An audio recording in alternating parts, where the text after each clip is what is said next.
All right, guys. Today's guest is Joseph Sullivan. He's been a friend of mine for about 10 years, and I wanted to have him on because I knew having him on here would actually be very interesting, and we would actually create a very interesting conversation. Not just that, but you also get to learn a little bit more about him, other than just him being a powerlifter. And I think a lot of people would be able to benefit from this particular video and be able to relate more to Joe as a person rather than just seeing him as an individual as how much weight he can lift, how jacked he is. And yeah, let's keep it rolling. This is actually really fun. And I this solidified the reason why I want to keep on doing this from doing this podcast, and I'm looking forward to push through with it and see where it goes. Let's do this.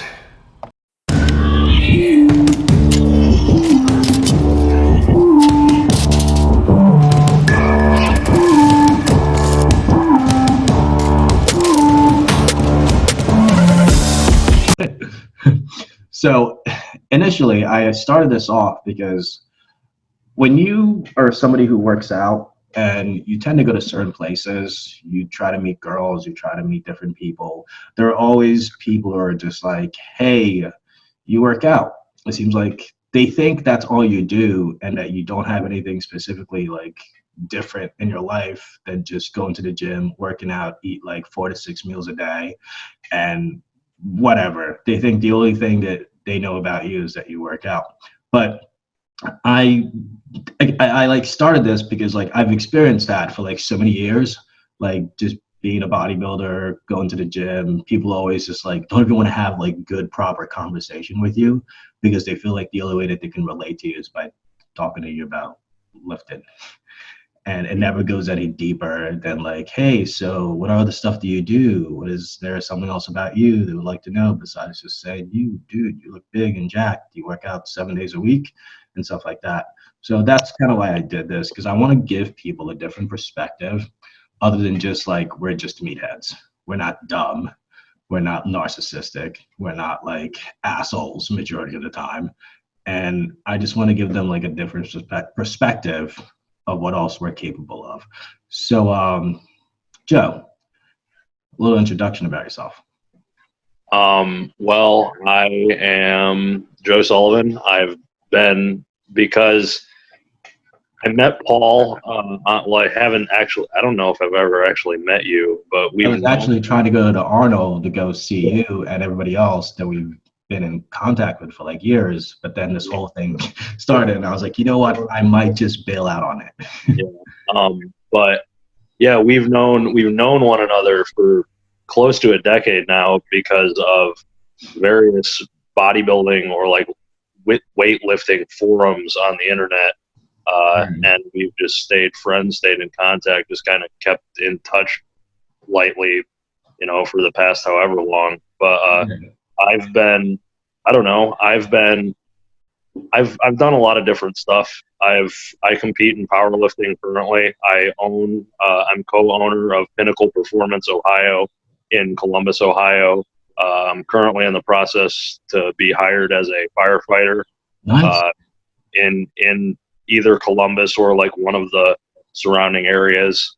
I own my own coaching business as well. I was actually upset this morning because I had a Google Calendar event and it popped up and it's like, oh, your flight to Amsterdam is leaving in like 2 hours. And it's not because the travel bans and all that stuff, but I was supposed to be in, we were going to go on a trip to London, then Scotland, then Munich, then Amsterdam for seminars in London and Amsterdam and just like various sightseeing and whatnot. Other than that, but that had to get canceled because of this whole thing. But I've been training for a long time. Like this April, it will actually be. I've been competing in powerlifting for over half my life, which is pretty crazy. And I've just been involved in weightlifting and like strength training and all of that for pretty much all of my adult life. I went to school for it. I use it currently, and it does make up a huge part of my life. But like you were saying earlier, Paul, it's not the only thing, and it's funny because I always joke with people because I used to, like, as most of us have, like I used to bounce, just work like door security, Yeah. and the only thing people would talk to me about would be like, oh, how much do you bench, dude? Like, oh man, like your arms are kind of big, whoa, and it's like, yeah, stroke my ego a little bit, like it's cool, but it gets old, It and does. It really does. it's just funny because then I talk to somebody about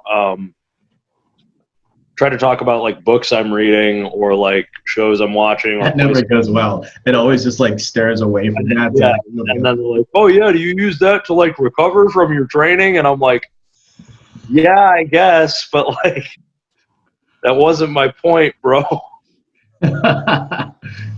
Yeah, it's kind of crazy.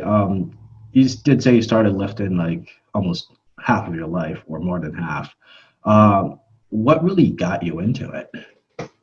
Well, I'm kind of different. Like you were saying earlier, I think we all kind of start lifting weights or trying to like train our bodies.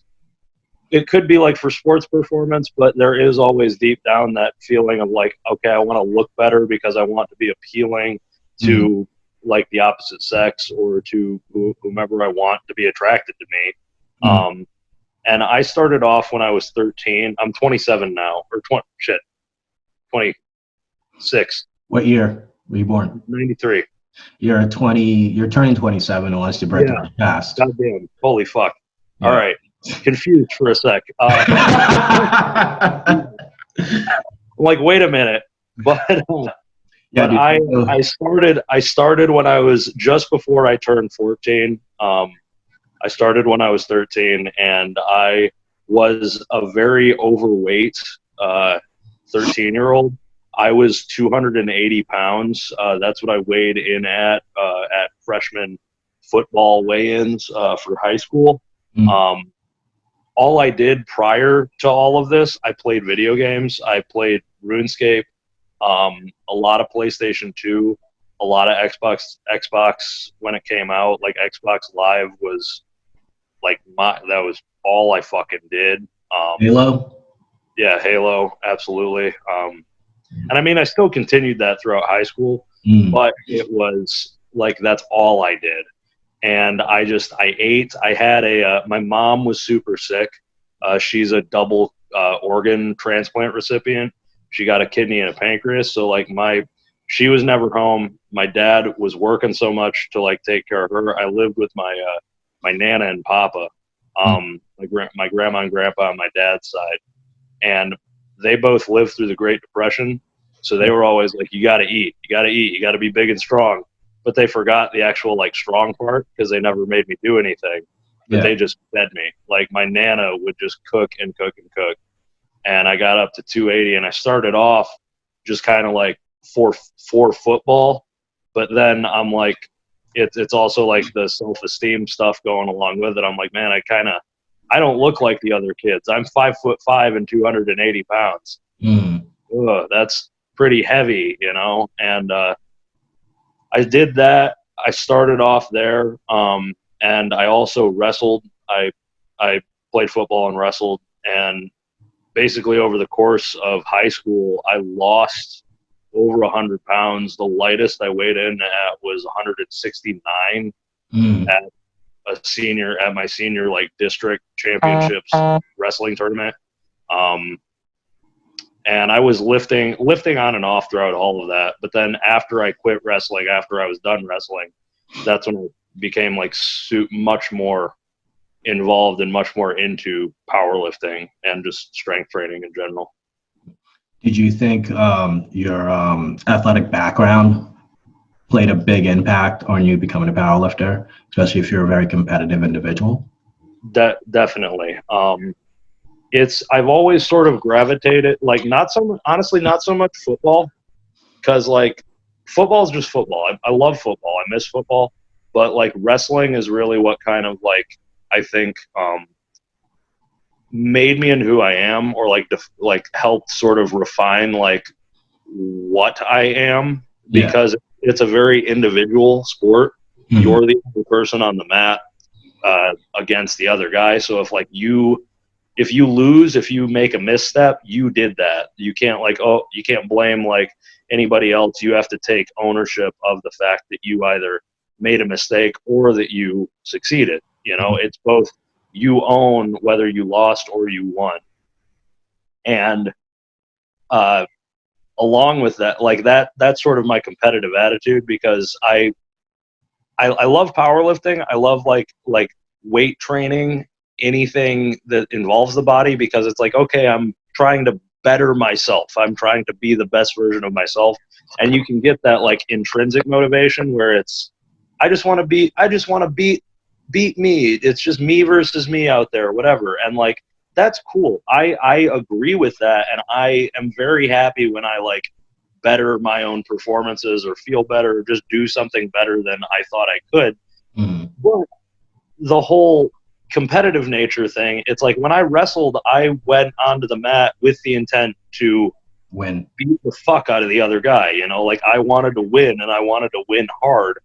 And then it's the same way with powerlifting. Like I want to go out, I want to have a great time. I just want to be better than what I did last time. But I want to be so much better than what I did last time that I want to beat everybody else too. Mm-hmm.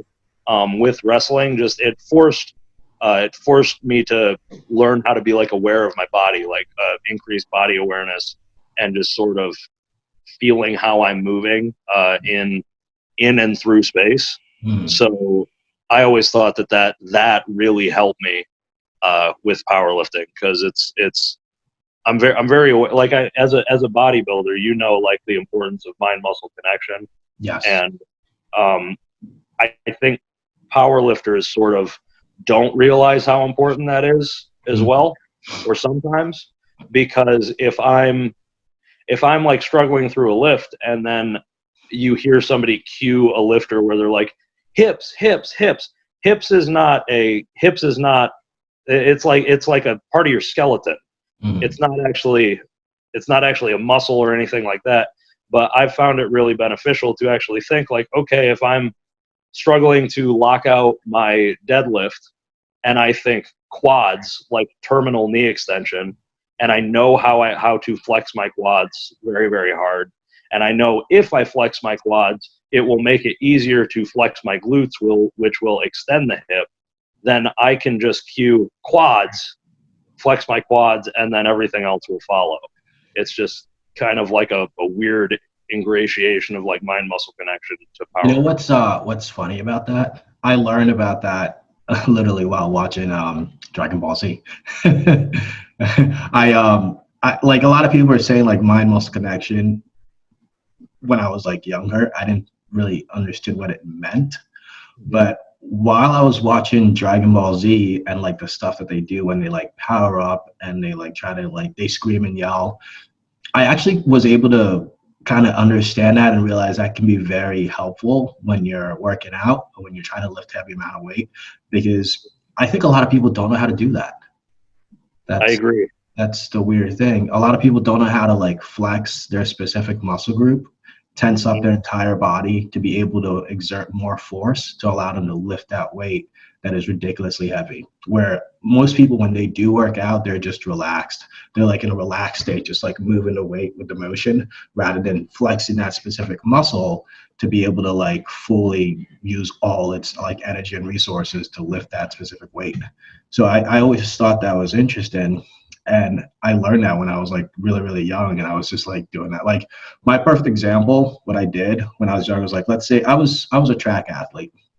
I used to like do track 200, 400, 4x4, 4x1, and all these other things. When I was running, for me to be able to like exert more force in running, I usually just flex my quads, my glutes, my hamstrings, my calves. And then when they say go, I explode, and I kept that going, that those entire muscles are just fully flexed. And that actually made me run a lot faster versus not having them fully flexed and being focused on. So when people do say mind muscle connection, I think a lot of people aren't like reading into it properly. I mean, it does make sense where like your mind is connected to your specific body, but it's more of like your mind connecting to your body to be able to activate that specific muscle group to be able to exert more force to whatever it is that you're doing. So that's kind of how I thought about it. Yeah, well, it makes sense. Like, I agree with it, dude, because it's you hear the words mind muscle connection, and somebody's like, oh, okay, like that's just some hooey, like just like go slow through the motion and like, yes, ooh, yeah, like, yeah, feel the burn. But it's like, what if somebody says feel the burn? It's like, cool, but like, where and how hard are you feeling the burn? Because it's like, you should, and this is, I actually will coach people to do this, because like you'll see a lot of power lifters, they have and I mean bodybuilders, anybody deadlifting, they have like a hard time sometimes locking their knees out on the deadlift. Like they lock out and they push their hips through, but then their knees will kind of bend a little bit. And it's just like, you'll get red lights in competition for that. And it's just like it's not fully locked out. So you're not getting as much benefit doing it like that. But one of the best things that one of the things that has worked so well for me, cueing some of my lifters to feel that better, is like literally just stand up with like 135, like 20 to 30% of your max, and just stand there and be like, okay, you're standing up. Now flex your quads and squeeze your ass really, really hard. Yeah. And some people are like, oh, okay. And I'm like, that's what you need to do when you lock out. And they're like, oh, shit, okay. And I'm like, yeah. And then other people, I say, like, flex your quads, and they're like, they just, like, kind of wiggle, and they're like, what? And it's like, okay, that's something that we need to work on. Need to be able to actually feel the muscles engage. Yeah, exactly. Like, if you don't, you're not able to, like, grow in that specific area, which is really interesting. Or get stronger through that idea of being able to connect your brain function all the way to your muscle to activate it. So that was pretty cool. When did you stop wrestling? I went to college to wrestle. I wrestled freshman year. So that was like 2012. Yeah. I think. 2013. Yeah. I would say yeah, because I graduated in 2013 from high school, so college would have been around like, either you were probably like a year before me or whatever. Yeah. So college would have been around like 2012, 2013-ish that you were going. Yeah, that's what it was. I always get, I don't know, for some reason. Yeah, that's like so long ago. Yeah, but it's like I wrestled my freshman year, and I was just burnt out, like my dad was my wrestling coach my senior year, because they were actually going to take the program away unless like somebody essentially volunteered to coach, and he stepped up and did it, which was awesome. But we pushed one another. He pushed me like really, really hard, and it was good. Like it was great. But it just kind of put me into a position where I was like, I'm kind of done with this. Like I just had enough. And I wrestled my freshman year at college, and I was just like, I'm not about it anymore. Like I just don't want to do it anymore. So I walked away. And then cause like my brief experience with powerlifting, I was like, well, I was kind of good at the powerlifting thing, or like I kind of maybe would want to try to do that again. And I had still been lifting. And then it's like, okay, well then maybe I'll sign up for a meet. I'll find a meet in Cleveland, Ohio, which is where I was, and I'll just sign up. And I did like probably 4 months out, and I'm like, all right, I'm just going to do it. And I did it, and then just kind of kept going. And for some reason, it just really clicked with me then, or just kind of, it just became such a part of who I was, and I never stopped since then. Interesting. So while you were doing the whole powerlifting thing, like I said, a lot of people tend to just focus at just like, hey, you're a powerlifter. What else did you say you did as like a hobby or something else that you loved, like a list of things that you were doing to kind of help you focus? What's that? Like to balance it out? Yeah, to balance everything out in a sense. What are during college or like now? During college. Okay, so like I kind of had a weird a weird setup with college. I really didn't have I mean I did. I hung out with friends, Mm, but the problem with what I had going on was my dad actually was I had student loans going into college. My dad was my co-signer, and then he lost a job that he had, mm, so the bank wouldn't renew my student loans. So I had to either drop out or work and pay off my like semesters as I went.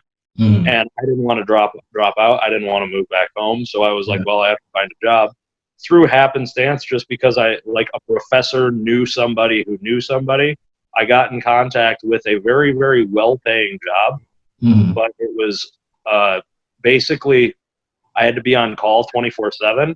mm, And I was working like an average of 50 hours a week while taking 18 credit hours.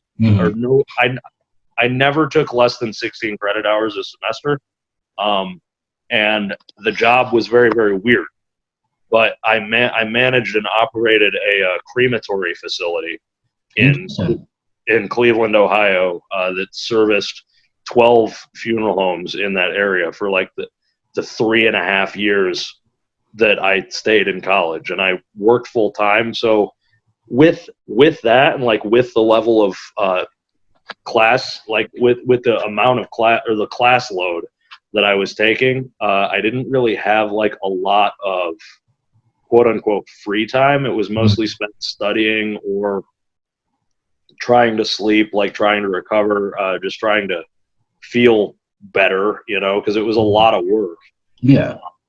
And I actually uploaded a video about how my dad built me a wooden power rack Mm, for like a home gym the other day. take it. He did that because I was working so much, and it was so hard for me to like actually get into the gym. Yeah.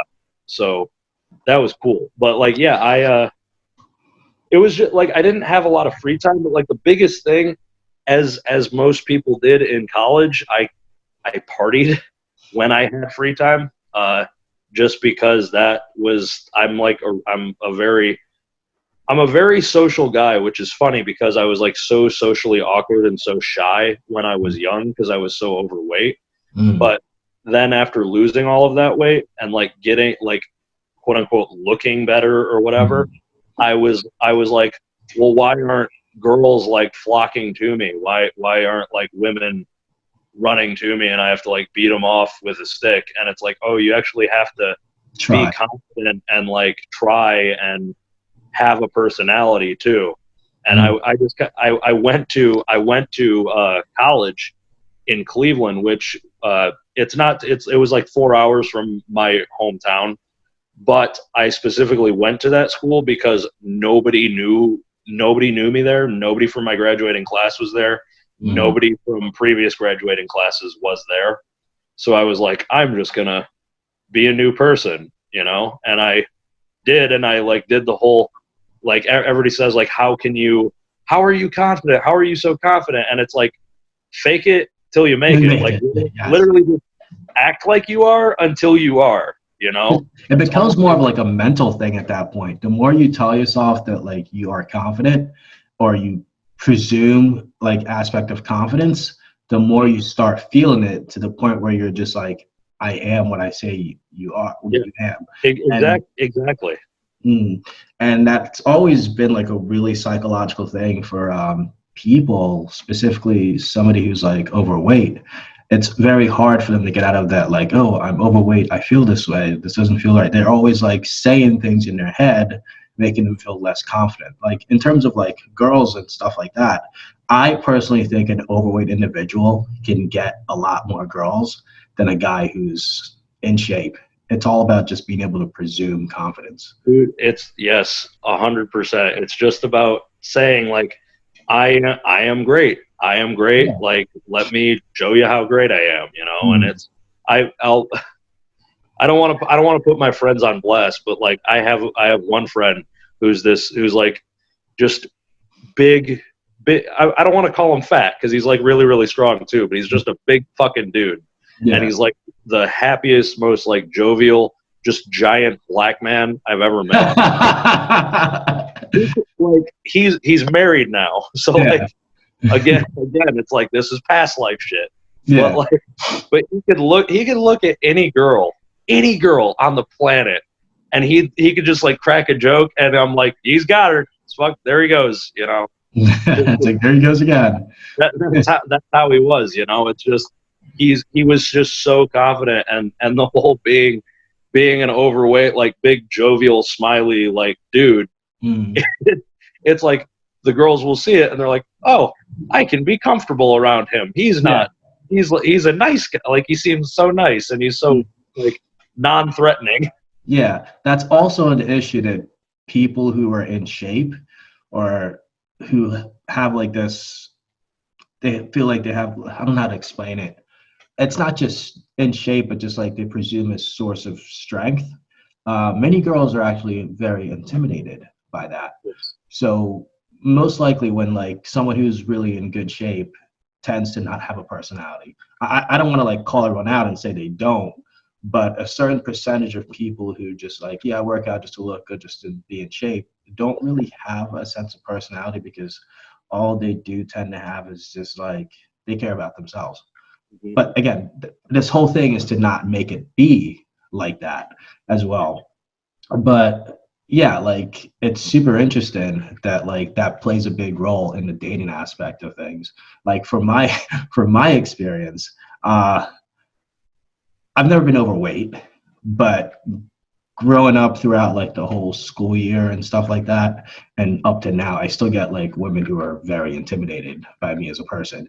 And personally, for me, I don't think I'm like an a-hole, a jerk or anything like that. I'm like very happy-go-lucky. I'm like very like I learned to be able to like express my emotion because most people don't tend to like express who they are as a person, but I tend to express my emotion, say what I say, be who I am as a person. But people would look at me and just be like, that Paul Canute kid, he's a dick. But it's really not like that because they have to like get to know the person and such.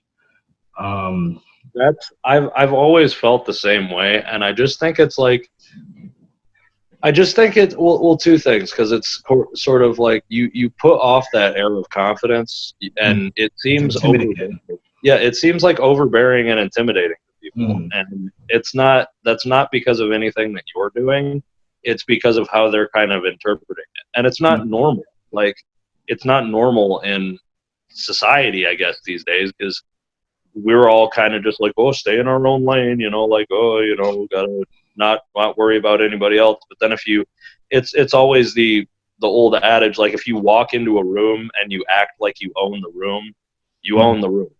Yeah. You know, if you act like you're the man, people are probably going to think you're the man. And then you said a lot of people like people think that is the case just because there are so many individuals who are like into fitness or into like who train or do whatever, and all they're very one-dimensional. All they care about is themselves. And I think a big thing with that is like you just kind of have to be self-aware enough to realize that like that is a thing that can happen, because I sometimes I find myself being like a little bit too self-absorbed, or I like worry about something that I'm gonna post or that I'm gonna say, you know, and I'm like, well, how is this gonna be perceived? How is this gonna make me look? And you kind of have to check yourself and be like, well, why do you give a fuck? You know, like if somebody doesn't interpret it the right way, or if somebody like doesn't like you because you're this way or something, it's just, that's not your fault. That's their fault because of the way they interpret it. So just kind of own who you are and be okay with it, and just don't let yourself fall into that narcissistic behavior, because it can happen. Like, I mean, as I sit here staring at my smartphone, you know, it's very easy to fall into that, like, well, it is all about me. It's like, I'm going to check my Instagram, then my email, then update this story so these people know what I'm doing, and then this story so these people know that what I'm doing, and like blah, blah, blah, blah. And it's this fucking cycle of just kind of like self gratification shit.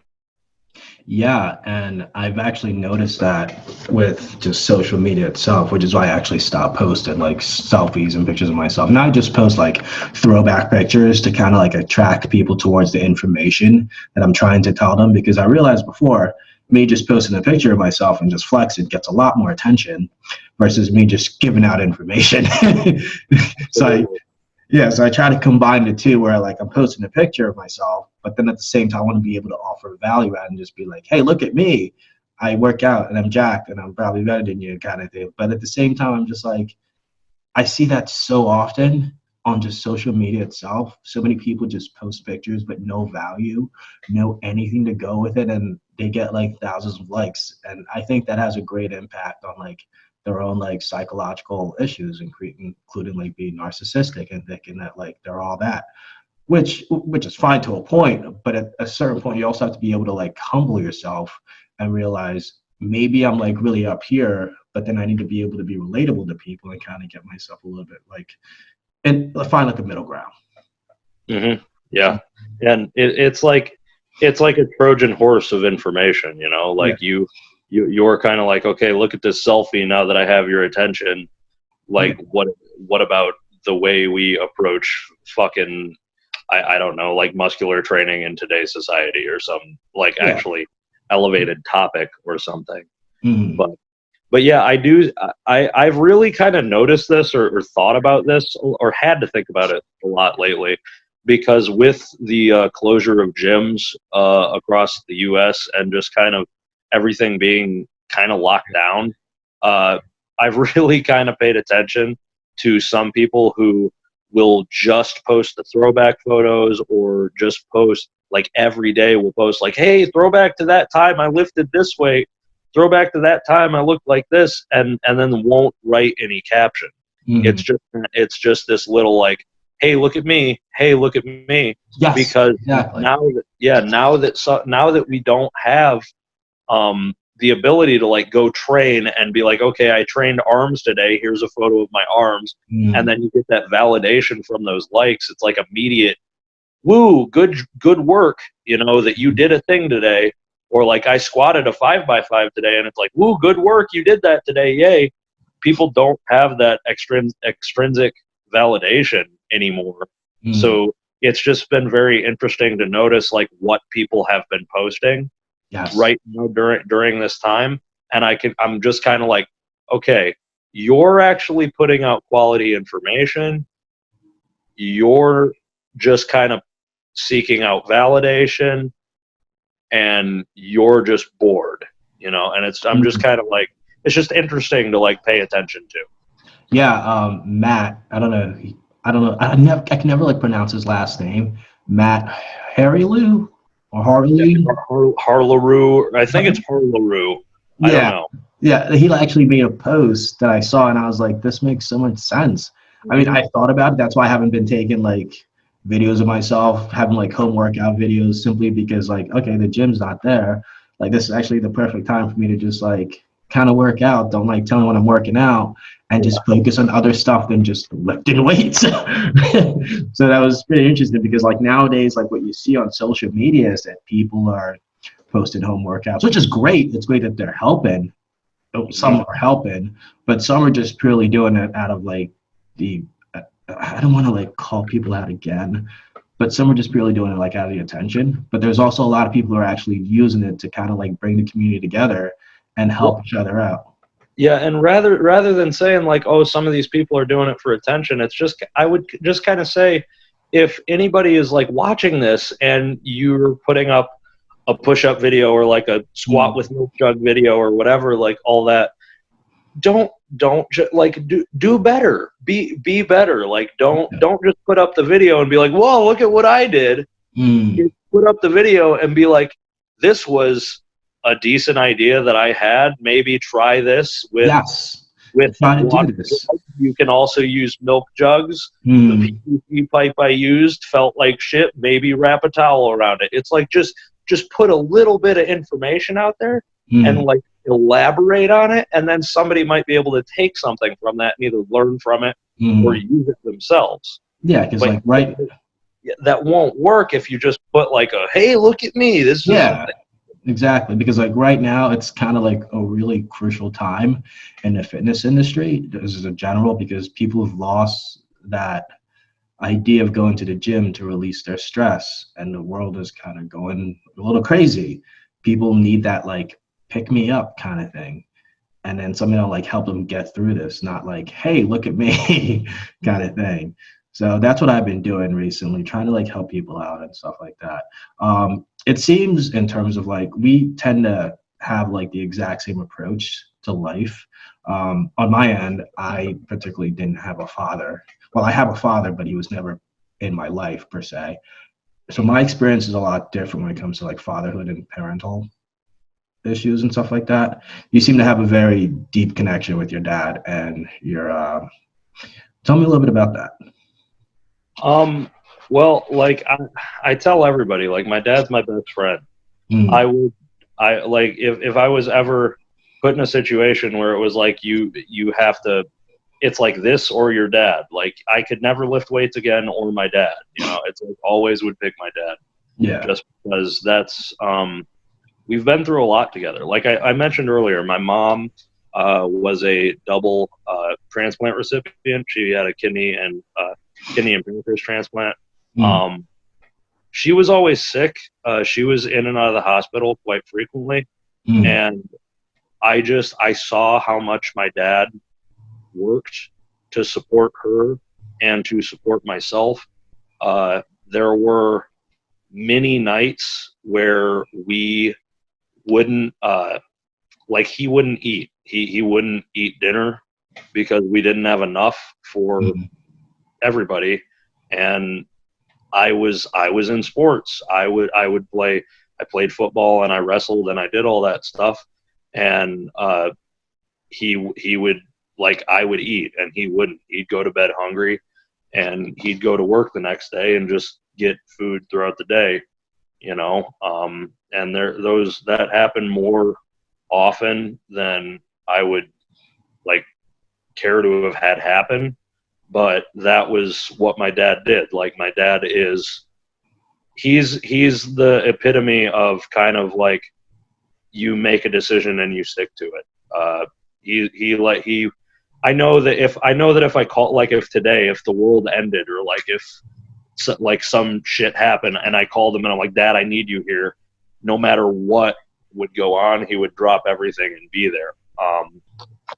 He's, you know, we just, with my mom being so sick, like we just kind of, we developed this bond and respect for one another, and just sort of, and me and him are very similar. Like we're very hard headed. We've fought before, like, cause I think I'm hot. I was like senior year of high school, think I'm hot shit. yeah. And he's former military police officer, Marine Corps vet, just like hard old man. Mm, And he's like, oh, you were messing around in the basement. And he's like, oh, you think you could take me? And I'm like, yeah, fuck you, old man. Like, absolutely. And he's like, oh, why don't you punch me? And I like try to punch him, and he fucking grabs my arm, like pulls me through him, punches me in the kidney, and just trips me, and I fall over, and I'm like, "Argh!" And he's like, still fucking fast, and I fight dirty. And I'm yeah. like, okay. I was like, Jesus Christ. But yeah, we've been through a lot, like with mostly with my mom being sick. His dad passed away this past year. His mom passed away in 2007. My nana and papa, that I spent so much time at their house. And I saw how they raised him. I know how he raised me. He raised me to be a man of integrity, you know, and like stand for what I believe in, and be just basic. It's so contrived and so like cliche, but just be a good person. It was always like, call to mind someone that you would admire, call to mind someone that you would like want to be like, and then just be like that. Just do that. You know, it's not that complicated when you break it down like that. It's like if you want to be like somebody, and you want to do what they do, and you want to have the impact that they have, then just do the type of shit that you think they would do, Mm. you know, like go volunteer at like this church event, go volunteer at just some fucking, like with all this stuff going on, like go volunteer at a hospital, go like try to help. The whole Mr. Rogers look for the helpers quote.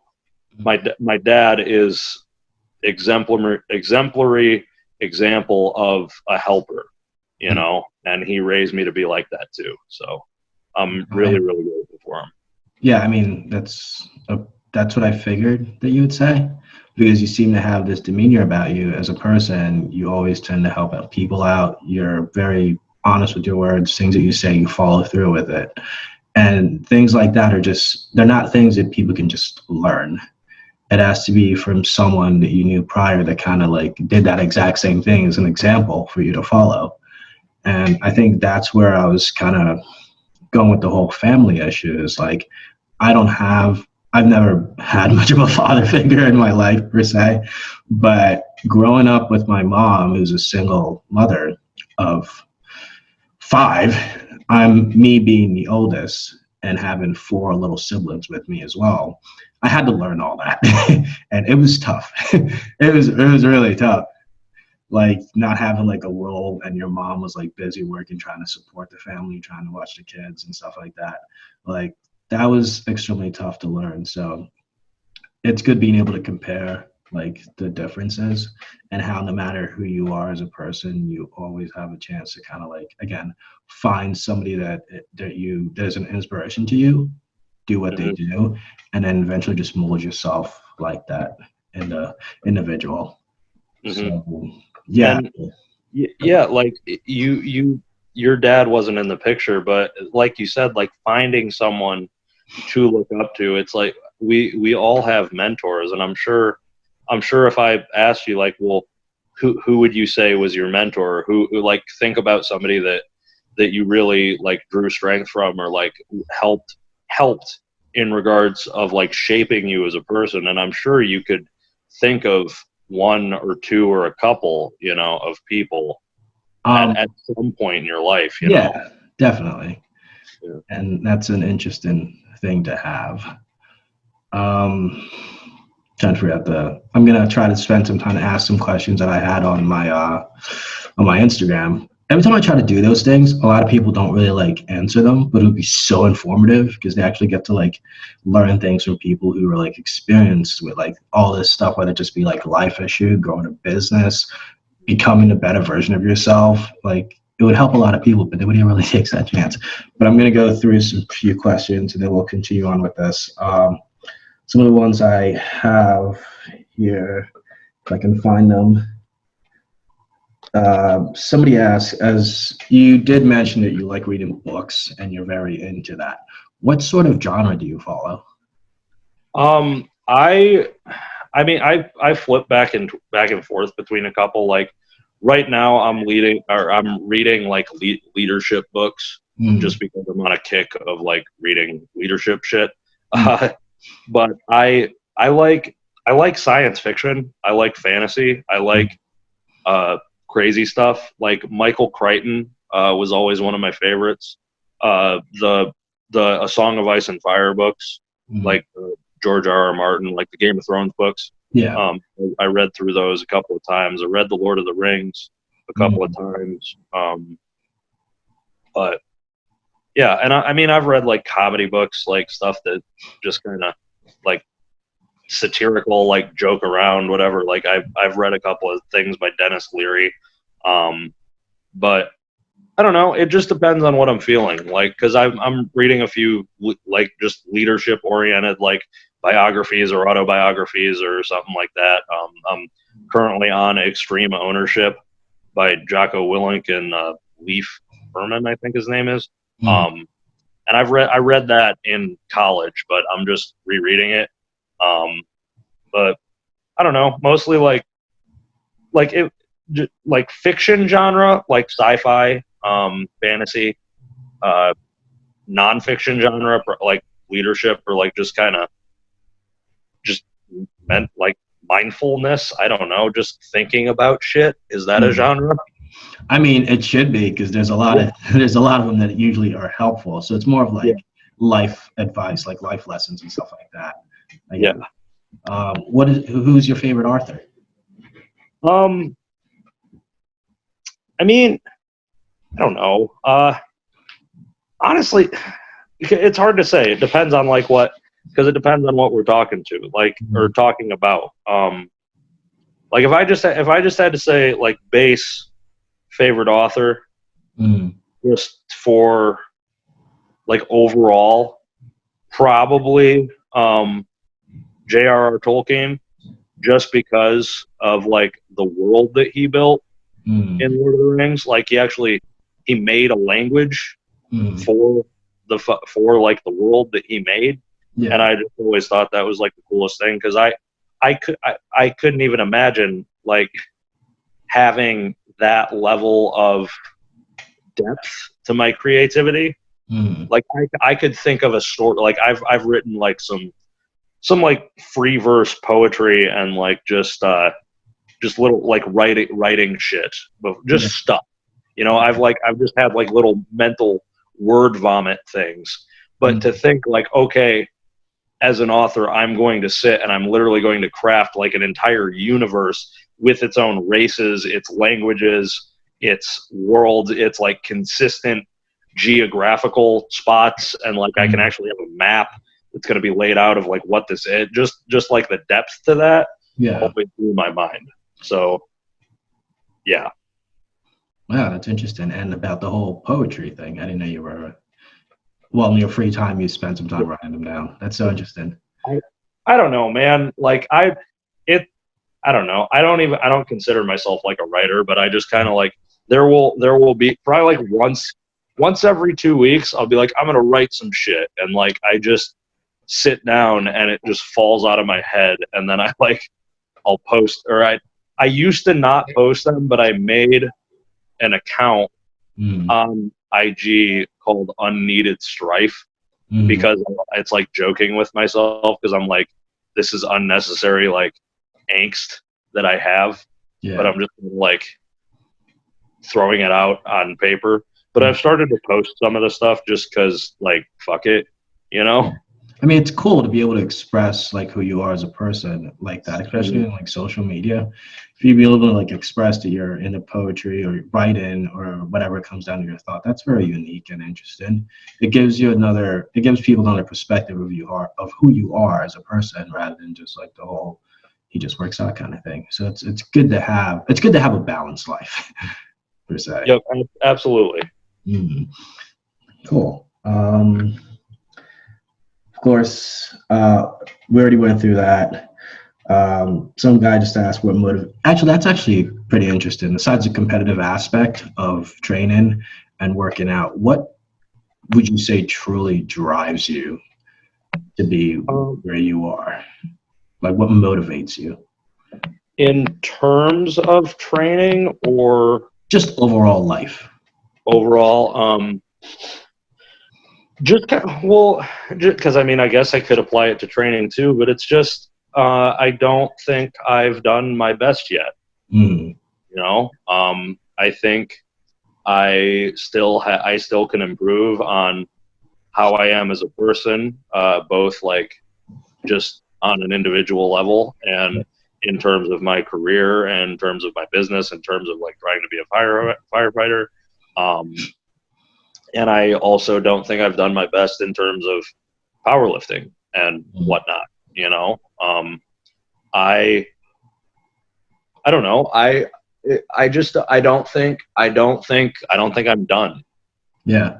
Pretty much like that. That's it. You know, and I don't I don't like the word motivation Mm. because it sort of has that like connotation behind it where it's like I walk into the gym and I'm like, yeah, fuck yeah, it's gonna be another great day, like another great day of lifting, and then I'm gonna go eat my meals and it's gonna be awesome. You know, Yeah.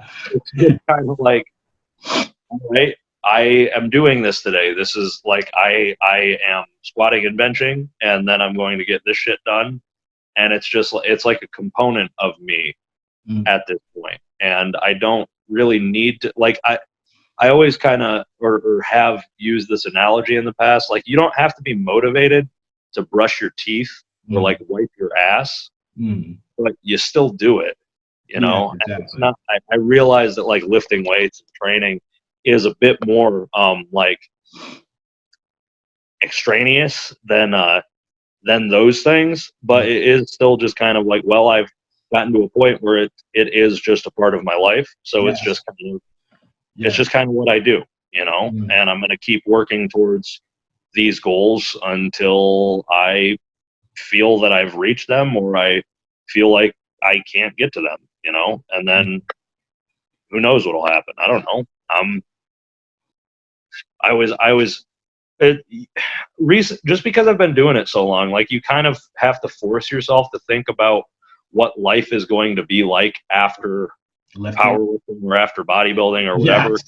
I really try to like make this point to people, and some people are like, oh, I'm gonna lift until I die. And I'm like, okay, cool, like you can do that, but you have to understand you might lift until you die, but you're not going to lift at the same level that you are until you die. And you have to really be okay with like the fact that you might not hit a heavy squat again ever. Like if you have both hips, both knees replaced, you might have to you might still be able to train, but you might have to be cool with really fucking pushing yourself on leg extensions or like the belt squat or something.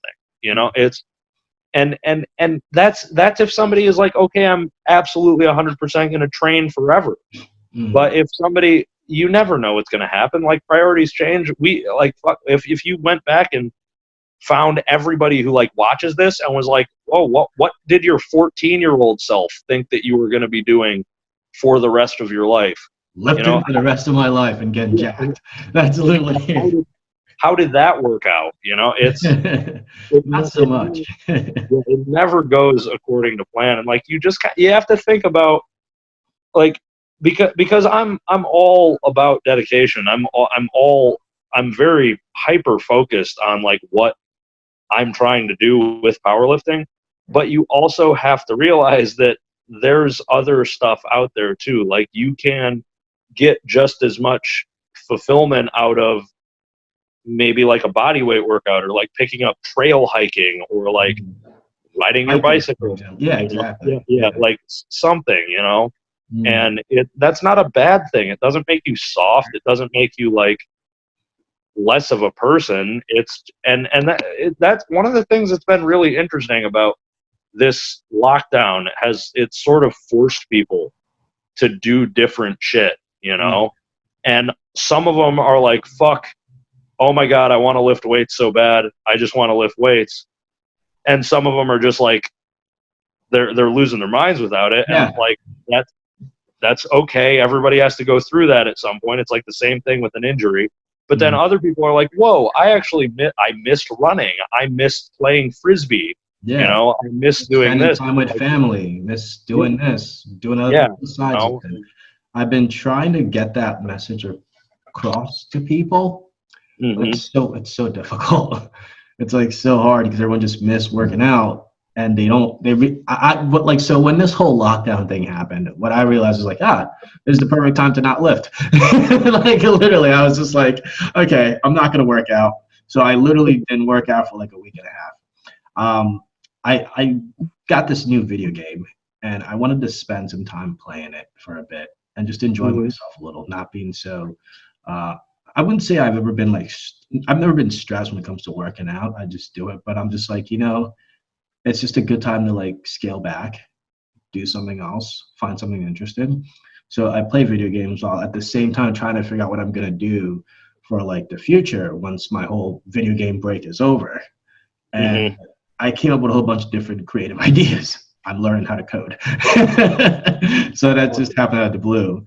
Because I thought that was pretty interesting. Not just that, I also got into like the whole, also taking like acting classes just to help a little bit further and like stuff that I want to do. And overall, reading books, it's really weird, but like just reading more. And the crucial thing is like my mom and my siblings are not here. but I do make sure to give them a call every day to check up on how they're doing, talk to them, like interact with them and stuff like that. Because right now I live in my apartment alone by myself, and family members are not really close by. If they were, I would be like, guys, this is the perfect time to spend time together because we're always so busy, we're always working, the kids are in school, all this stuff is going on. This is the time to kind of like have a family bonding, and I don't have to worry about lifting weights. I don't have to be like, oh, I got to go to the gym and work out. I'm just like, I can do that whenever. Yeah. So that's also a big thing that people who are in this tend to like, they don't have balance. Is the right term to put it. It's either you're all in or you're not in, which is great. But at the same time, I think people forget that like going to the gym is actually just an extension that should supplement the rest of your life. Just like how you're dealing with like being a powerlifter, but at the same time you coach people, which helps bring like income in towards like whatever else that you're doing. It also builds connection, gets you like get to know different people, and it's still something that you're doing. It's not really putting your life on like a backtrack because you work out. And that's the thing with like a lot of people's like work out, and nothing after that. They don't have anything planned, anything towards a better future other than just like, I'm gonna look great for the rest of my life. I'm gonna be strong for the rest of my life. At the same time, you also have to realize like you're gonna get old. You're not always gonna be the best looking dude who's jacked and shredded all the time.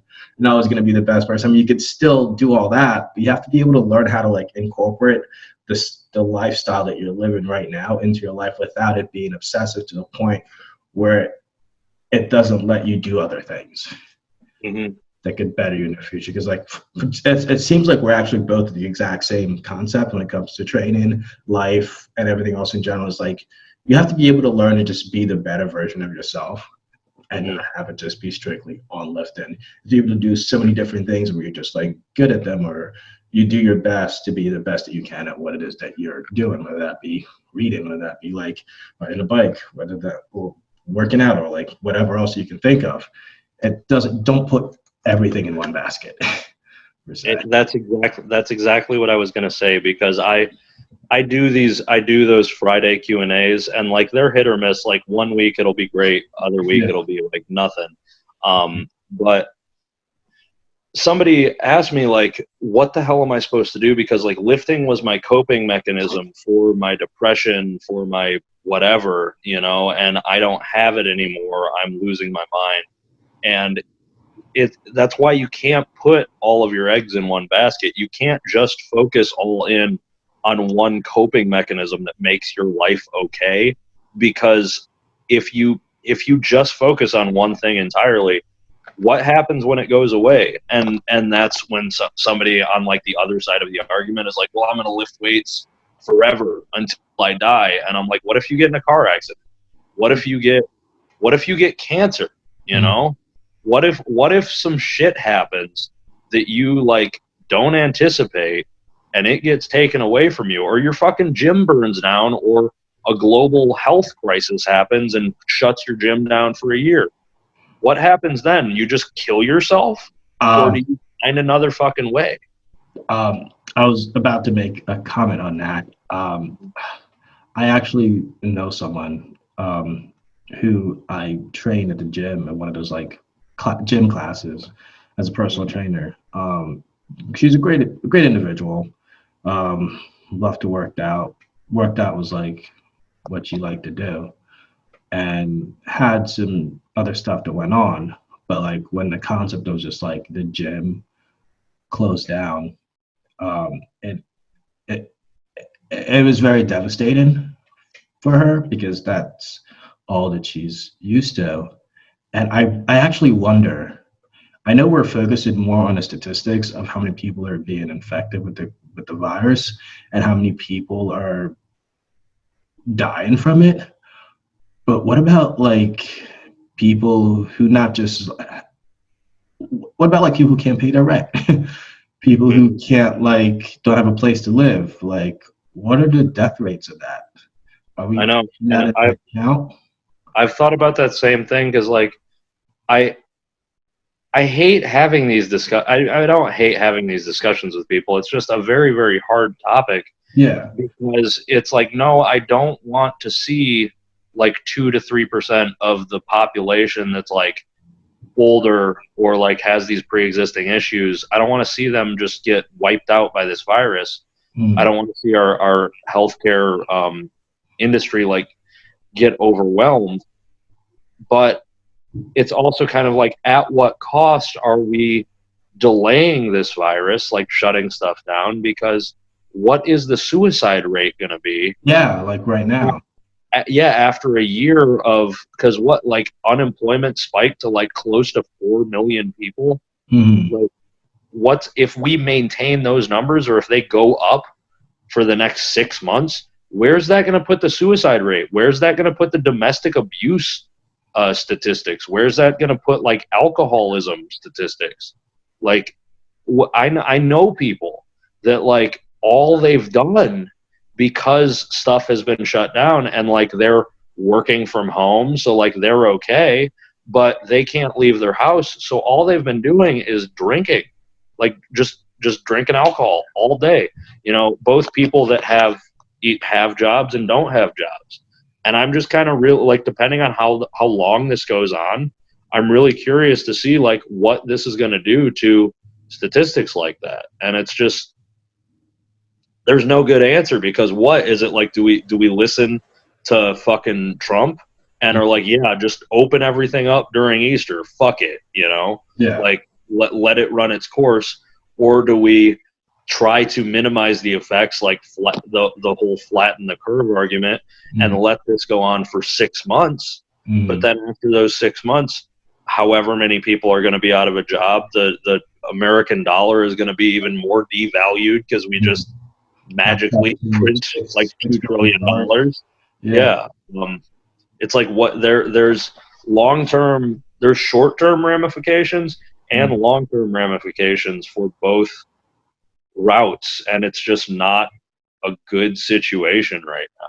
Yeah, like I understand the virus is it's definitely very deadly, but there's so much going on. There's so much going on that will go on, and it's just going to have a much bigger ramification towards the end of all this, whenever this ends. And it's like I'm actually kind of scared, to be quite honest. It's just like there's so much going on, and for the people and them losing like their jobs, them losing loved ones, them like it's crazy. I know. And it's just like there's no real good answers. Yeah. Really. And that's kind of the scary part about all this. But I'd like to be more of a, even though I'm saying this, I would like to see a more brighter future ahead than not.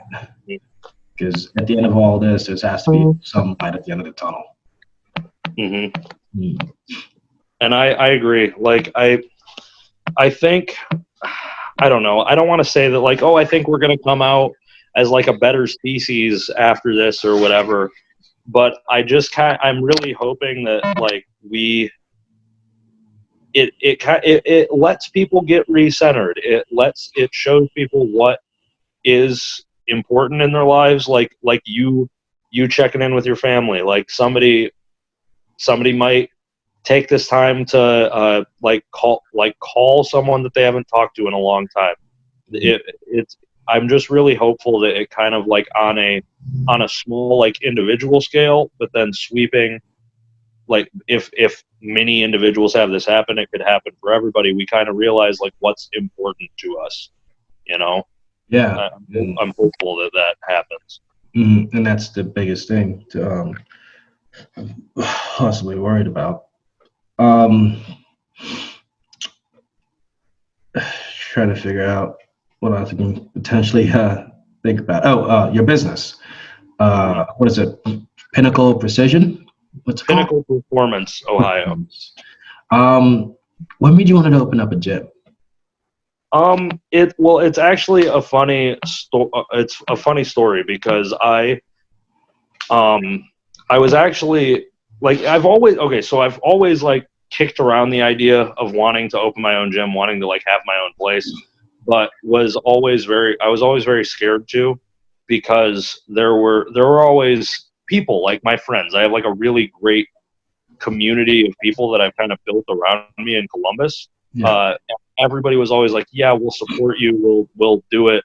We'll be there if you open up a spot. And it's always one of those questions where like, okay, you say you're going to be there, but when I start charging your credit card every month, will you actually show up? Like when you actually start exchanging money for something, it's hard. I don't know if you would expect all of your friends to always do that. It's hard to charge people like that. So I was always scared to. And I had actually gotten to a point, because I went through a divorce in 2019. Yeah. And and I just kind of got to a point where I was like, fuck it, I'm moving from Columbus. I don't want to I just like too much shit here. I'm just like, I'm done with it. I want to go start a new thing. And I have a really great friend, and he and I are who do the traveling coaching seminars. Scott Miller, he's based out of Las Vegas, and he's a co-owner of Stronghouse Gym, which is in Vegas. And they were looking for a person to put money down and basically buy into the gym to become another co-owner. And I was like, fuck it. Okay, I'm going to move to Vegas. I'm going to do that. We'll see what happens, because it was like, well, I'll be a co-owner. I can I can take care of the gym, do train clients out of it, and then like find a firefighting job out in Vegas or whatever. And it was gonna cost me a couple of $10,000. And I was fully intent on doing this. I rented a truck to move to Vegas. It was happening. And then the Friday before I was leaving, I got a text message from a friend of a friend. I had known this guy for a minute, and I met him through Janice Finkelman. She was training at his gym called Pinnacle Performance. It's downtown Ohio, and I went and hung out with her. Trained there a couple of times. Talked to him and just kind of like talk business, talk just random stuff, just general conversation. And he texted me the week before I was leaving. It was like, hey, can we grab a coffee? And I'm like, okay, sure. I thought it was going to be like just an old man, an older mentor-like guy who's very, very business savvy, give me some business advice, like wish me well and be like, okay, see ya. I sit down, and his name's Tim Castle, he was like, okay, so how serious are you on moving to Vegas? And I'm like, very serious. I have a truck rented a week from today, and I'm having a going away party tomorrow. And he's like, well, shit. And I'm like, what the fuck do you mean, well, shit? And he's like, well, I have a business proposition for you. I am looking for a partner in this gym. It will be of no cost to you, just sweat equity. So basically just work back the percentage that I have, and then it is essentially just profit sharing, which is a very, very good setup for anybody. And he's like, I respect you. I respect the business that you've built for yourself. You're a smart kid. You're young, and you have the charisma and the leadership qualities because of the people that you've surrounded yourself with to help me make this into something great. And I was like, that's one hell of a proposition. I got to think on it. And of course, like we talked earlier in the podcast, I called my dad, and I'm like, what the fuck do I do? I don't think I can say no to this. And he's like, I don't think you should say no to that. That's a better deal. And I'm like, fuck, okay. So essentially what happened was I canceled the truck rental, and the going away party that was scheduled for tomorrow turned into, I didn't tell anybody until I showed up there, it turned into a congratulations on my new business party. And I was just like, well, I like all my friends joked it was like the scene out of The Wolf of Wall Street. Yeah. Where he's like standing up there and he's like, I'm not fucking leaving. I'm not fucking leaving, and just like starts yelling and whatever, because it was like I wasn't fucking leaving. Mm-hmm. And I didn't, and here I am. And we're talking about if we get through this goddamn world health crisis right before, because we had that impromptu party for the Arnold, Yeah. because everybody was in town, and we're at I think higher than 95 members right now. Mm-hmm. We're talking about next year either moving into a larger space Mm-hmm. or opening a second location. So it's going great. Yeah. And it just I don't want to say that it fell into my lap, because like because throughout your entire life you've been working hard and hard towards this point. Didn't mean to cut you off, but there's something I've realized about opportunities. Opportunities don't just happen because you're lazy. Mm-hmm. They happen because you've been geared towards all your life working for whatever it is that you love, and it shows. And when people see that, they appreciate all the effort, the time, the hard work that you put into whatever it is that you want to do, and they acknowledge that. And when they do, opportunities start happening. So opportunities don't just fall into people's lap. People actually have to work for it. But yeah. Right. It's like you set yourself, or you put yourself into a position where opportunities will find you. Yeah. And I'm really grateful for that one that found me, because now I'm at pinnacle. And I mean, I'm so impressed with my friend group, like the individuals that I've known for the past like 6 years or 5 years that I've been in Columbus. Because I mentioned earlier, I was like, well, what happens when I actually start charging your credit cards? Like I don't know if they'll actually show up. 9 out of 10 people that told me they would support me did show up and support me, and it's that just makes me feel like it makes me feel like I'm doing it right. It makes me feel real good. So.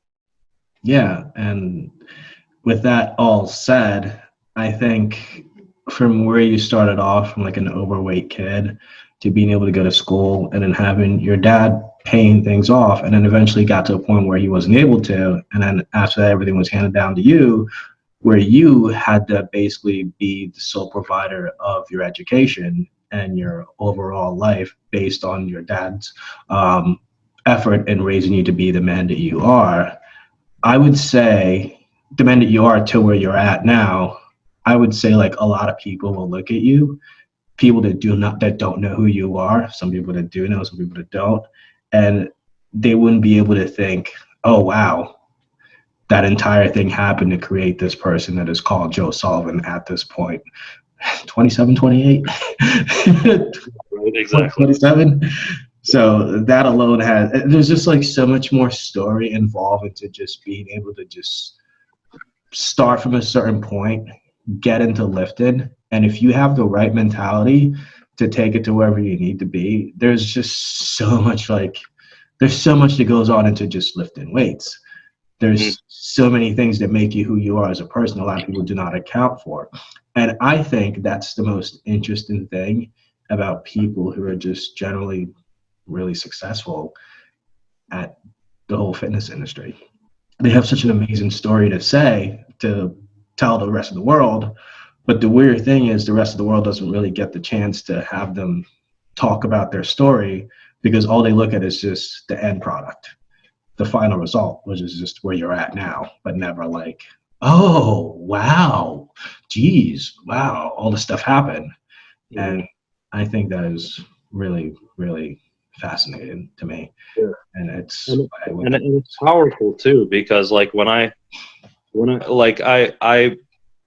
best squat is like 905 or 904 or whatever. But when I first walked into a weight room, I think I failed a 155 squat, Right. So yeah, so it's just like there are people that like look at me or like look up to me or look up to you for like your muscularity or whatever, and they're like, oh, I could never be like that, or like there's no way, like I can get better, but I'm never gonna be like you. I could never squat 900 pounds. I could Yeah, never. I can never squat. Yeah, exactly. Yeah, you know, and it's like, why do you say it? You don't know? Like, do you want to try? And then if they're like, well, yeah, it'd be cool, then it's like, then fucking try. Like, who's to say you're not going to be able to? You won't know until you find out. And like, if you do it, you might get really fucking close, and that'd be pretty cool too. But it's those lessons that, those things, those trial and errors that you learn while getting to that point, whether you do make it to that 900 pounds or whether you don't. Like, you just meet so many, like, my experience is that, like, I've met so many great people in just the fitness industry, and coming from where I came from being in Africa, being born in Africa, going through like a wartime when I was like 6, 7 years old, I never thought I'd be here and know like the people that I do, and being able to like meet so many mentors that I come across. Specifically, the person who really got me into weightlifting is just some dude that worked at GNC. Like, he's just some guy who's just worked at GNC. He was actually a powerlifter, which is funny because like starting out, I was powerlifting because of him, but then I got more involved because he motivated me to be able to work out, and I just kept on pushing through. And because of him, I've met, I don't know how to say it. It's like I've met like so many interesting, cool individuals. I've had so many interesting opportunities. And like I said, when people look at me, they don't necessarily see like all the struggles I went through just to make it to this point. And they just see Paul Cannon like, now. Yeah, exactly. They never like, but then you can't really blame them per se. Right. But but you can't really blame them because, I mean, that's all they see. They don't really take the time to get to know you because they basically, what's the word? They basically just, what's the word? It's so easy to remember this, but I can't. That first 5 seconds of first impression. First impression, yeah. That is all they see, but never like what goes on in between. They never really take the time to get to know you further than just, how much do you bench? How much do you lift? Like, how much do you squat? You work out every day and all that other stuff. And again, that's one of the reasons why I wanted to do this, because us being able to experience things like that, I don't know how you feel about it, but I feel like I have so much more to tell people than just what I look like. Absolutely, or like what I lift. Yeah, exactly. Yeah. And this has been really great and informative, and I love doing these. I would love to do these like in the future.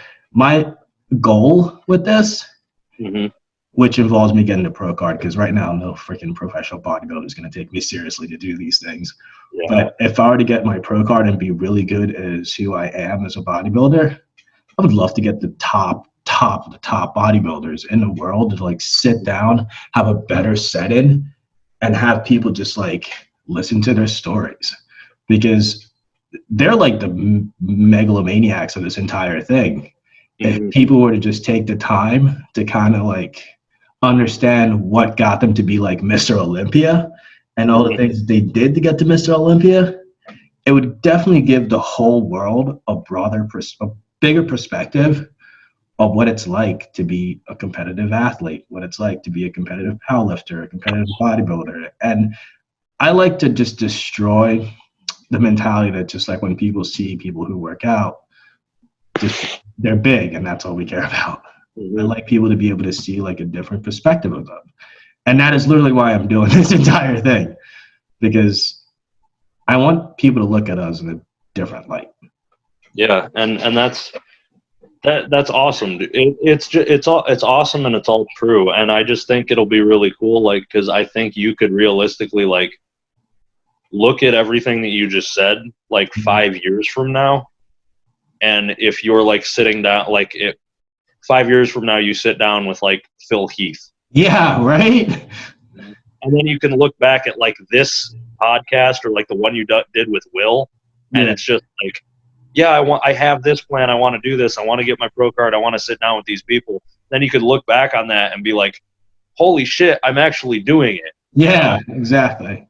I went through a similar thing, like, because I went to my freshman year of college, I went to the Arnold and I went to the Animal Cage, and I was just a spectator, and I'm walking around seeing all these huge fucking guys lifting crazy weight, and I was like, one day I want to be one of those guys, like I want to be like these guys, and then I like this last year, like not this most recent year, but last year, it was the first time I was in the Animal Cage, and I was like, holy shit, I'm doing it, you know? And then this most recent year, all the animal athletes were at my gym that I'm co-owner of. So it's just like, holy shit. It's like, right? This is happening, you know? It's awesome. Yeah, I would love to one day get to the point where this is like a Joe Rogan podcast for fitness people.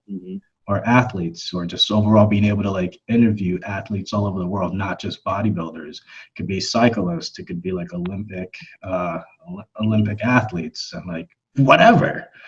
Because again, like I said, people just look at them like, oh, these people are really, really great. They must have had it easy, kind of thing. Like, oh yeah, that was probably handed to them, you know? Yeah, exactly.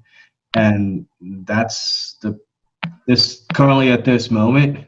That is what motivates me to just do better, have like a better life, have like a better job, be able to be better in bodybuilding, be able to like do everything I need to do just to get to myself at that point. Because right now it's not about like how I look, it's not about how much I lift.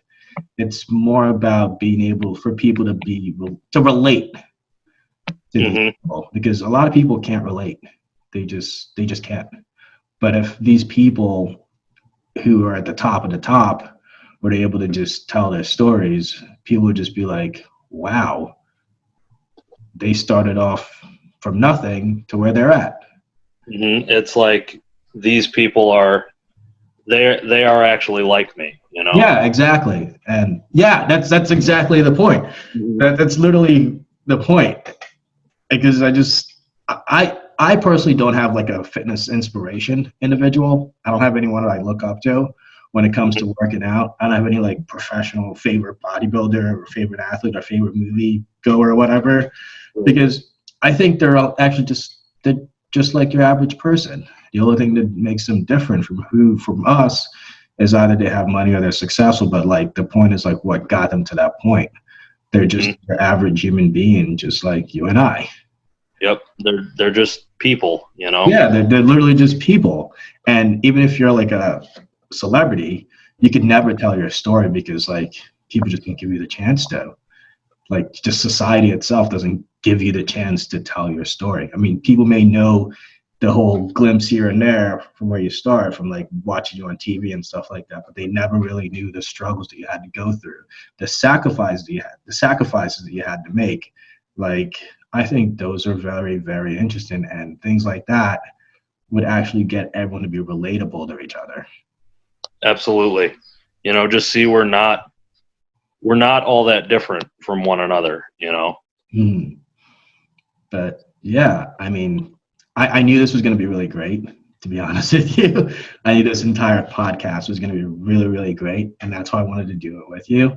And I hope with this showing up, there's going to be more opportunities to be able to get more people like you, more people who have the same reach that you do, so that way whatever they have, they can reach towards other people and create this whole domino effect where it just goes not just from Joe Sullivan, it goes to like Terrence Ruffin, it goes to like Phil Heath, it goes to like people in the Animal Cage, and they get a chance to talk about themselves. And I really like to see this thing blow up. Yeah, I hope it does, dude. When you post this, like, share it with me so that I can post it and all that stuff. Yeah, definitely, I will. And I greatly appreciate this. Just as the end of this, I always like to kind of like have whoever I'm interviewing give out like their handles, their websites, and so people can follow them. So now that they know some parts of who they are as a person, now they can see like, I can relate to this person. So like, what are your like social media handles, your websites and stuff like that? It's just real straightforward. Just Joe Sullivan Powerlifter on Instagram. I have Joe Sullivan Powerlifting.com. That's where I do most of my coaching services. And like, if you want to book a seminar or a speaking day or anything, I prefer if you go through there. But I do answer my DMs as best I can on IG as well. And if you are ever in Columbus, Ohio, stop into Pinnacle Performance, Ohio, at 640 West Rich Street. And I'm pretty much there all day, every day. And hopefully we can open back up here soon after this pandemic has calmed down a little bit. So hopefully see more people in there at that point. Yeah, right. And that should be pretty good. I greatly appreciate this. And yeah, maybe we'll have another one later to kind of focus more on like aspect of powerlifting and like things you can do to like help others who are into it, to give them a more better approach to the training and how to get better overall. Thanks for taking the time to do this, Joe. I really appreciate it, like a lot. Yeah, thank you for having me, Paul. It was cool. Yeah. Conversation. Yep.